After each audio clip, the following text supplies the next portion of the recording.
Shards of glass gleam on the dark porphyry pavement. They appeared suddenly, falling from above after a dull thud coming from the building.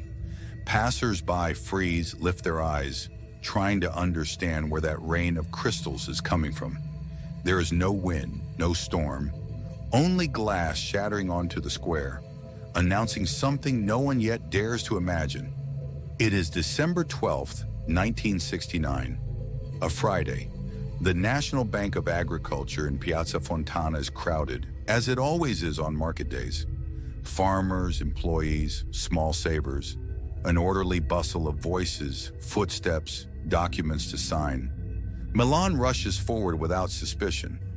No one imagines that time is about to split into a before and an after. At 4:37 p.m., a bomb hidden beneath a central table detonates with a violence that tears the air apart and shatters the room in an instant. The shock wave rips open the floor, lifts bodies and furniture, obliterates the table.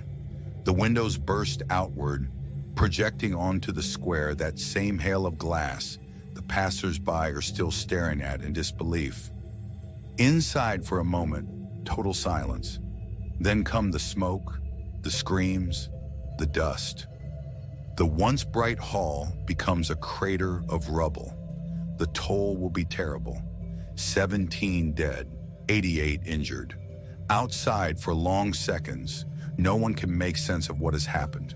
Those present saw only the blown-out windows and heard that muffled blast.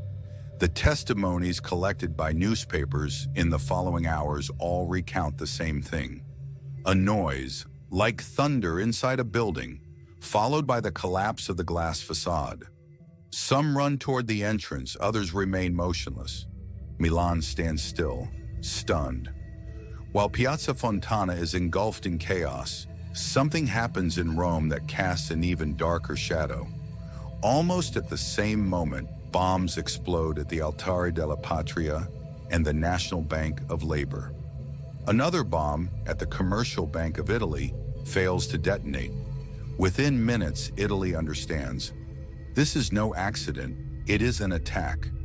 Firefighters enter the bank through the still hot debris. Rescuers pull out the wounded one by one. Journalists arrive at a run. On radio and television, the first reports speak of a tragedy without precedent.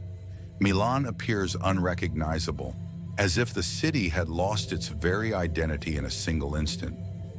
What happened is not merely a massacre. It is a rupture. It is the moment when Italy enters the years of fear, of suspicion, of shattered truths.